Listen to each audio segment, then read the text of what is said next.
Hello friend, मैं हूं आशीष। और आज इस वीडियो में मैं रिकॉर्ड कर रहा हूं एक इंडिकेटर के बारे में जो मैंने रिसेंटली डेवलप किया है। इंडिकेटर का नाम है टेक्नो फंडामेंटल इंडिकेटर। ये अभी ट्रेडिंग व्यू पे अवेलेबल नहीं है, लेकिन मैं आपको बताना चाहता हूं कि इस इंडिकेटर में क्या डेवलपमेंट मैंने किए हुए हैं और कैसे हम इसको अपनी ट्रेडिंग में यूज़ कर सकते हैं। अब देखो, इंडिकेटर के अंदर कुछ लाइन से लाइन दिखा रही है। यहाँ पे जो ये एकदम शॉर्ट टर्म वाली लाइन है, ये लाइन एक मोमेंटम लाइन है। ठीक है, मैं इनके नाम भी यहाँ पे लिख देता हूँ। ये आपकी मोमेंटम लाइन। अब ये मोमेंटम लाइन का मीनिंग क्या है, ये क्यों मोमेंटम लाइन है? अब देखो, हमें कोई भी चार्ट अगर एनालाइज करना है तो उसको वीकली चार्ट पे एनालाइज करना है, क्योंकि दो मेन टाइम फ्रेम हम यूज़ करेंगे। स्विंग ट्रेडिंग मतलब कि आप समझ लो कि 10-15 दिन, ज़्यादा ज़्यादा एक महीना, कोई भी स्टॉक अगर हम लेंगे तो उसको महीना तक होल्ड कर सकते हैं मैक्सिमम। ठीक है, और 15 से 20% का रिटर्न हम उसमें रखेंगे। ठीक है, अब ये मोमेंटम जो लाइन है, मोमेंटम लाइन हमेशा वीकली चार्ट पे एनालाइज करनी है। अब देखो, जैसे मैं इसको डेली चार्ट करूंगा, आपकी मोमेंटम लाइन यहाँ पे नहीं दिखाई देगी, क्योंकि इंडिकेटर को इस तरीके से डेवलप, क्योंकि हमें मोमेंटम डेली वाला चार्ट का नहीं चाहिए, हमें वीकली चार्ट का मोमेंटम चाहिए।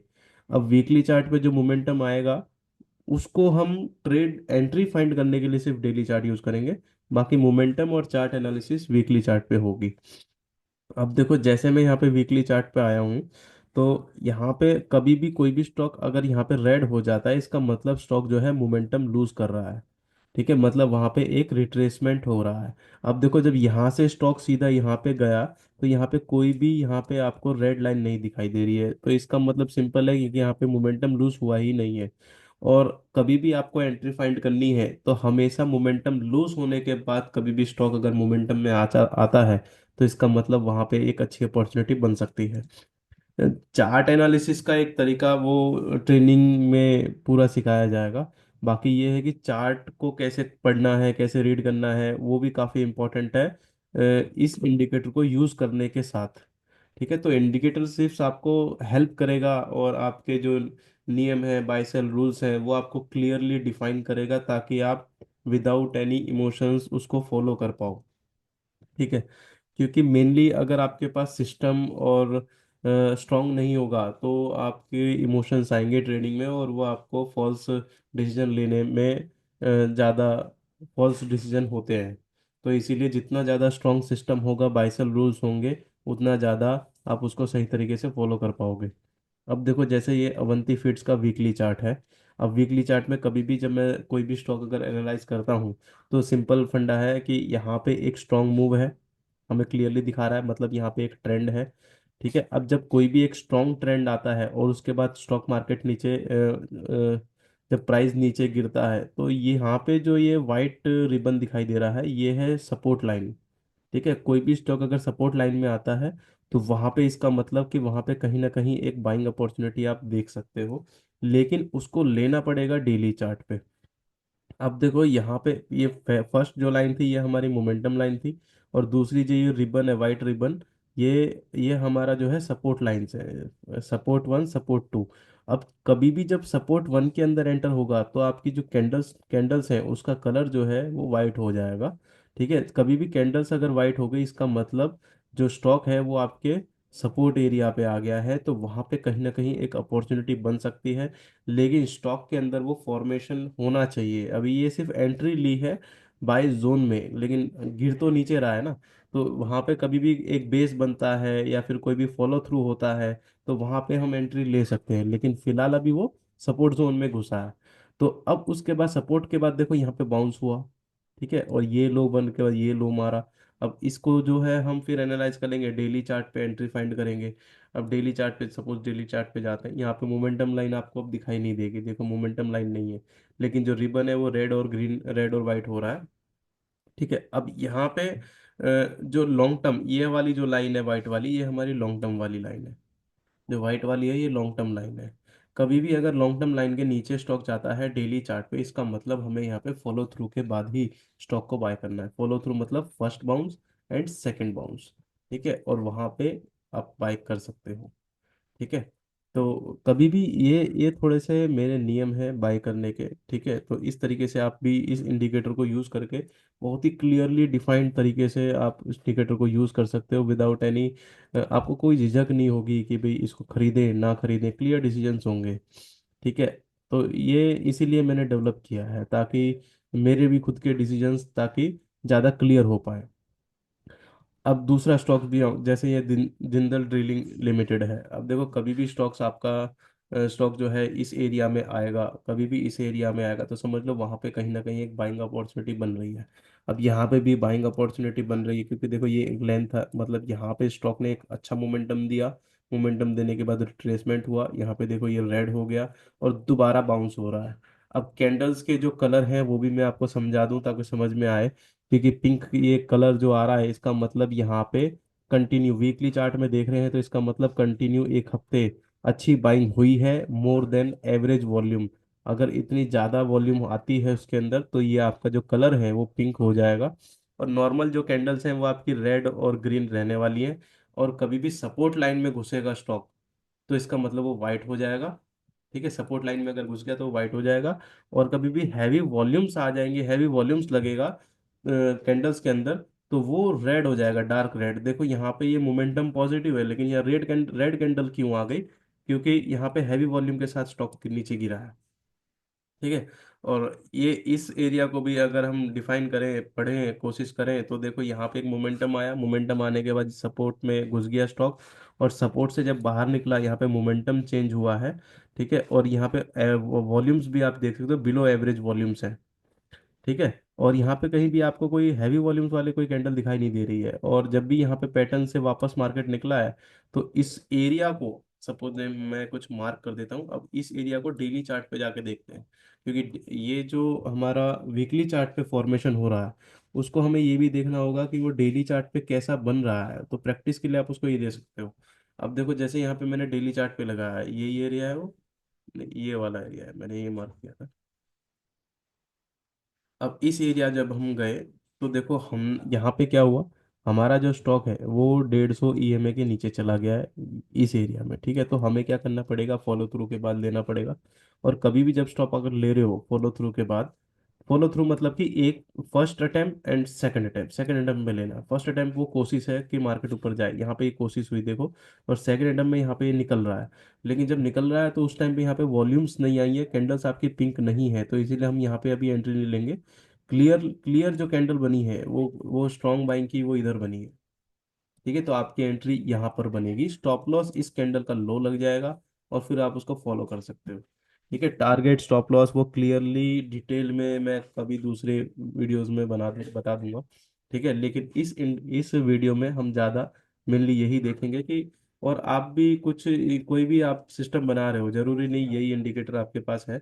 अगर आप कोई भी सिस्टम बना रहे हो तो कौन सी चीज़ें आप इंक्लूड कर सकते हो अपने सेटअप के अंदर, वो भी आपको एक आइडिया लग जाएगा। अब मैंने मेनली क्या किया है, वीकली और डेली टाइम फ्रेम यूज करता हूँ, दो टाइम फ्रेम है, ठीक है। तो सबसे पहले जो मोमेंटम देखना है वो वीकली चार्ट है। जितना ज़्यादा आपका टाइम फ्रेम बड़ा होगा उसका मतलब आपके जो फॉल्स सिग्नल हैं वो कम आएंगे, क्योंकि मार्केट के अंदर मोमेंटम एकदम से आपको इमोशन नहीं आएगा, क्योंकि एक ही कैंडल काफ़ी एक हफ्ते में बनती है, ठीक है। और डेली चार्ट पे जाओगे तो मोमेंटम ज़्यादा रहेगा बहुत, ठीक है। तो अब यहाँ पे जो है दो मेनली टाइम फ्रेम यूज करता हूँ, वीकली और डेली चार्ट। अब वीकली चार्ट पे जब फाइंड करते हैं तो एक तो मोमेंटम लाइन हो गई, एक सपोर्ट लाइन हो गई और एक लॉन्ग टर्म लाइन हो गई। ये तीन लाइन है हमारे पास जो इंडिकेटर में दिख रही है, मोमेंटम लाइन, सपोर्ट लाइन और लॉन्ग टर्म लाइन। कोई भी स्टॉक लॉन्ग टर्म लाइन के नीचे गया इसका मतलब वो खतरे की घंटी है, वो स्टॉक से अगर होल्ड कर रखा है लॉन्ग टर्म शॉर्ट टर्म कैसा भी, अगर वो आपके लॉन्ग टर्म लाइन के नीचे जाता है इसका मतलब आप उसको बाय नहीं कर सकते, स्टॉक बहुत ज्यादा नीचे गिर सकता है, ठीक है। सपोर्ट लाइन के आसपास आता है, सपोर्ट लाइन के ऊपर रहता है तो ये स्ट्रांग है, कोई दिक्कत नहीं है। स्टॉक स्टॉक अगर सपोर्ट दोनों सपोर्ट तोड़ के, ये वाला first support one support two दोनों तोड़ के अगर नीचे आ जाता है तो आपकी कैंडल्स जो है वो रेड बन जाएगी, देखो ये है ना, रेड रेड कलर में कन्वर्ट हो जाएगा। और रेड कभी भी बन जाएगा तो इसका मतलब आप स्टॉक सिर्फ फॉलो थ्रू के बाद ही ले सकते हो, मतलब स्ट्रॉन्ग बेस चाहिए। देखो क्या होता है, मैं आपको एक सिंपल पैटर्न बताता हूँ। कभी भी स्टॉक एक रैली में जाता है तो उसका जो करेक्शन है ना वो डिसाइड करता है कि करेक्शन कितना होना चाहिए। फिबोनाची लेवल लगाएंगे तो 38 से 50 तक करेक्शन होना चाहिए, वहां से एक अच्छा बाइंग होता है। स्टॉक अगर ज्यादा गिर जाए तो मतलब स्टॉक जो है मोमेंटम लूज कर रहा है। 50 से नीचे चला जाए तो मतलब आपको तभी ले सकते हो। 50 से नीचे चला गया और आपका ये लॉन्ग टर्म वाली लाइन के नीचे नहीं गया, ठीक है, तो भी आप ले सकते हो, लेकिन स्ट्रॉन्ग बेस के बाद। अब देखो यहाँ पे जो है स्टॉक आपका दोनों सपोर्ट के नीचे पहुंच गया, वहां पे भी ट्रेड किया। हालांकि लॉन्ग टर्म के पास नहीं आया, लेकिन वहां पे नीचे ट्रेड आया अपने सपोर्ट के नीचे। और उसके बाद अगर हमको ये स्टॉक लेना है तो अब हम कब लेंगे, तो अब देखो मैं यहाँ पे सबसे पहले ड्राइंग डिलीट कर दूं सारी। अब देखो यहाँ पे, यहाँ से वो नीचे ट्रेड करना स्टार्ट किया, ठीक है, यहाँ से फिर रिवर्सल आ गया, नीचे की जो सपोर्ट है वो, नीचे की जो हमारा कैंडल स्टिक का सपोर्ट है, जो विक बन रही है, वहां से मार्केट जो है ज्यादा नीचे नहीं गया। अब यहाँ पे इस एरिया में बाइंग में ढूंढूंगा तो मेरे को बाइंग तो मिल जाएगी, क्योंकि मार्केट तो चढ़ा भी है। डेली चार्ट पे मिल जाएगा, देखो मैं अब यहाँ पे डेली चार्ट पे जाता हूँ। देखो यहाँ पे क्लियरली बाइंग दिख रही है, यही मार्क किया था ना। और ये रेजिस्टेंस लेवल है, अगर इसको क्रॉस कर देंगे तो यहाँ पे भी एक अच्छा रिटर्न मिल रहा है। लेकिन जब लाइव मार्केट चलता है ना तो आप इसको पकड़ नहीं पाओगे, क्योंकि ये पूरा मोमेंटम डाउन साइड के शिफ्ट कर रहा है, और अब ये इसको पकड़ना बहुत मुश्किल है इस इस प्रोबेबिलिटी पे, क्योंकि वो ऑलरेडी मोमेंटम लूज कर चुका है। ठीक है, तो आपको कभी भी लेना है तो एक फॉलो थ्रू के बाद लेना पड़ेगा या स्ट्रॉन्ग बेस के बाद लेना पड़ेगा। अब फॉलो थ्रू कैसे बनेगा, तो फॉलो थ्रू हमेशा ये होता है, मतलब एक रैली, फिर रिट्रेसमेंट, फिर रैली, और वो जो रेजिस्टेंस ब्रेक होगा वो आपका फॉलो थ्रू है। जैसे कि अब यहाँ पे हुआ, ये रैली आई, वेज फ्लैट रिट्रेसमेंट हुआ और फिर बाउंस। तो देखना ये जब ऊपर गया तो आप सपोर्ट लाइन के बिल्कुल दोनों पार कर दिया, और फिर उसने सपोर्ट लिया वापस इस एरिया में। और जब इस एरिया में सपोर्ट लिया तो आपका मोमेंटम देखो, मोमेंटम लूज हुआ है थोड़ा सा। तो यहाँ तो इसने बता दिया कि मैं बहुत स्ट्रांग हूँ, फिर हल्का मोमेंटम लूज हुआ, उसमें वॉल्यूम नहीं है, और दोबारा वापस पिंक कैंडल बन रही है, तो आपको जो बाइंग एरिया बनेगा वो कहीं ना कहीं इस एरिया में बनेगा। अब इस एरिया को मैंने मार्क किया है, अब चलते हैं डेली चार्ट पे। अब डेली चार्ट पे देखो, अब मैंने एक चीज और बताता हूँ, इस इंडिकेटर्स में सपोर्ट और रेजिस्टेंस भी इंक्लूडेड है। ये जो लाइन दिख रही है ना आपको व्हाइट वाली, ये ऑटोमेटिक आ रही है, और ये आपके प्रीवियस सपोर्ट रेजिस्टेंस है। ठीक है, जो रिसेंट वाला सपोर्ट होगा, रिसेंट वाला रेजिस्टेंस होगा, वो रेजिस्टेंस ब्रेक करना बहुत जरूरी है, वो भी स्ट्रॉन्ग कैंडल से। ये समझ लो, ये इंपॉर्टेंट है, स्ट्रॉन्ग कैंडल से अगर ये रेजिस्टेंस ब्रेक होता है तो समझ लो आप एंट्री ले सकते हो, क्योंकि मार्क तो हमने कर दिया कि ये एरिया है। वीकली चार्ट पे जाओगे तो मार्क पता चल गया कि भाई ये एरिया में कहीं ना कहीं बाइंग ढूंढनी है, क्योंकि ऑलरेडी मार्क स्ट्रक्चर जो है वो एस्टेब्लिश हो चुका है। तो इस एरिया में जब बाइंग ढूंढेंगे तो डेली चार्ट पे जाना है, और यहाँ पे जो हमारा इंपॉर्टेंट सबसे पहला जो रेजिस्टेंस है वो ऑटोमेटिक ड्रॉ होगा, आपको कुछ करना ही नहीं है। ठीक है, कहीं ना कहीं कोई लेवल मार्केट में ज्यादा तेजी आने के लिए कोई लेवल ब्रेक होगा, कोई इंपॉर्टेंट रेजिस्टेंस ब्रेक होगा, तो ही तो तेजी आएगी, वरना तो तेजी आनी नहीं है। तो ये कैंडल तो आपकी जो है गैप अप खुल के, मोमेंटम वॉलेटिलिटी बढ़ गई, गैप अप खुल के पूरा फॉल हो गया। ठीक है, तो क्लोज हुआ नीचे, ये रेजिस्टेंस के नीचे, इसे लेंगे नहीं।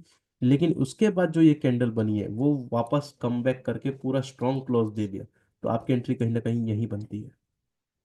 ठीक है, और वीकली चार्ट पे देखेंगे तो स्ट्रॉन्ग कैंडल खड़ी हुई है, जो कि एक तैयार है एक अच्छा मोमेंटम देने के लिए। ठीक है, इस तरीके से हम एनालाइज कर सकते हैं। अब देखो कुछ स्टॉक्स और बता देता हूँ, देखो जैसे ये गैब्रियल इंडिया है, कभी भी सपोर्ट एरिया में आएगा तो समझ लो वहां पे अपॉर्चुनिटी बन रही है, उससे पहले का मूव स्ट्रांग होना चाहिए। इस एरिया को मार्क करके आप डेली चार्ट पे जाओ, और डेली चार्ट पे देखो, अभी भी देखो जो स्टॉक है वो यहाँ पे सपोर्ट एरिया में बार बार टच कर रहा है। अब सपोर्ट एरिया में ये क्या है ना, एक बार रेड भी आ चुका है, मतलब स्टॉक जो है ना ज्यादा नीचे भी गया हुआ है। तो इसका मतलब हम स्टॉक को जब लेंगे, अब ज्यादा स्ट्रॉन्ग बेस चाहिए या फॉलो थ्रू चाहिए, उसके बाद ही ले सकते हैं, वरना हम अब स्टॉक को नहीं लेंगे।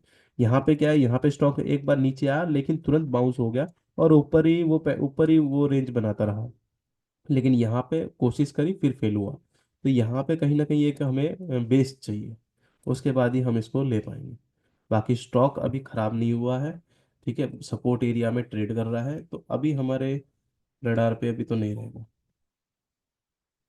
देखो दूसरा एक स्टॉक है आरपीजी लाइफ, ये सपोर्ट एरिया पे पिंक कैंडल बना है, इसका मतलब सपोर्ट से एकदम बाउंस आया है। डेली चार्ट पे जाएंगे तो आपको देखो ये इंपॉर्टेंट जो लाइन है ये दिख रही है आपको, रेजिस्टेंस लाइन एकदम नजदीक वाली ये ब्रेक कर गई। ये ध्यान रखना कि ये जो मैंने सपोर्ट रेजिस्टेंस है ना, ये क्लोजिंग बेसिस पे है, क्योंकि मैं अगर देखो लाइन चार्ट करूंगा तो क्लोज बिल्कुल टच हो जाएंगे। क्यों? क्योंकि ज़्यादा मुझे जो इम्पोर्टेंट लगता है वो क्लोजिंग प्राइस लगती है, तो क्लोजिंग प्राइस के हिसाब से ही ये सपोर्ट रेजिस्टेंस रखे हुए हैं। ठीक है, हाई लो नहीं रखा हुआ है। अब देखो यहाँ तो बाय बना है, लेकिन बाय में ये देखो मोमेंटम जो है आपका, ये मोमेंटम भी आपका रेड है। तो डेली चार्ट में मोमेंटम रेड नहीं होना चाहिए, वो आपका वाइट होना चाहिए। जब वीकली चार्ट जाएंगे तो सपोर्ट एरिया में है, क्लियर है। तो अभी थोड़ा सा डेली चार्ट के हिसाब से फॉलो थ्रू लेंगे, मतलब कि यहाँ पे एक रैली आई, कुछ ना कुछ एक थोड़ा सा रिट्रेसमेंट आएगा, और जैसे ही बाउंस होगा वो फर्स्ट कैंडल पे हम एंट्री ले लेंगे। तब तक हमारा ये जो है ये भी हमारा ग्रीन वाइट हो जाएगा। अब देखो इसके साथ जो चीज़ें आप देख सकते हैं, ये तो हमारे चार्ट की एनालिसिस हो गई। अब और ज़्यादा क्लैरिटी जब मैं और वीडियोस बनाऊंगा स्टॉक्स के बारे में, उसके एनालिसिस के बारे में, तो थोड़ी सी और क्लैरिटी तब आ जाएगी। ठीक है, एक एक वीडियो में शायद आपको इतना क्लियर पता नहीं चलेगा। अब देखो दूसरी चीज़ें आप जो देख सकते हो वो इंडिकेटर में एक ही इंडिकेटर है ये। देखो अब जैसे मैं इसको हाइड करता हूँ ना, टेक्नो फंडामेंटल, तो देखो सारी चीज़ें खत्म हो रही चार्ट से। ठीक है, तो मेनली दो इंडिकेटर डेवलप किए हैं, एक ही आपका चार्ट का और दूसरा आपका रिलेटिव स्ट्रेंथ का। अब ये रिलेटिव स्ट्रेंथ की जब सेटिंग्स में जाओगे ना, तो आपके इनपुट में आप इसको कुछ भी कंपैरिजन कर सकते हो, मिड कैप, स्मॉल कैप, 500। ये रिलेटिव स्ट्रेंथ है और कुछ नहीं है। ठीक है, अब ये जो है आपका वीकली और डेली चार्ट पे, ये दोनों पे पॉजिटिव होना चाहिए, ग्रीन होना चाहिए, बस ये देखना है, ताकि ये पता चले कि हमारा जो स्टॉक है वो ओवरऑल मार्केट बेंचमार्क से ज़्यादा आउट परफॉर्म कर रहा है। ऐसे स्टॉक नॉर्मली तगड़े रहते हैं और उसमें ज़्यादा और तेजी आने की संभावना ज़्यादा होती है। तो डेली और वीकली चार्ट पे ये पॉजिटिव होना चाहिए। दूसरा और क्या सपोर्ट में होना चाहिए, कोई भी स्टॉक को तेजी से बढ़ने के लिए फंडामेंटल्स को आप इग्नोर नहीं कर सकते। तो फंडामेंटल्स दो टेबल हैं यहाँ पे, दो टेबल। और जो फर्स्ट टेबल है वो आपका ईयरली बेसिस है और ये आपका क्वार्टरली बेसिस है। अब देखो जो ईयरली बेसिस है वो आपको ईयरली ईपीएस, देखो ये विलियम ओनिल ने भी कहा है, सबसे ज़्यादा इंपॉर्टेंट होता है ईपीएस एंड सेल्स, ये बहुत स्ट्रांग होता है। अब साथ में मैंने यहाँ पे मार्जिन्स भी रखे हुए हैं, पी भी रखा हुआ है, और enterprise value divide by EBITDA, ये भी इसका भी डेटा रखा हुआ है। ये ईयरली बेसिस है और ये क्वार्टरली बेसिस है।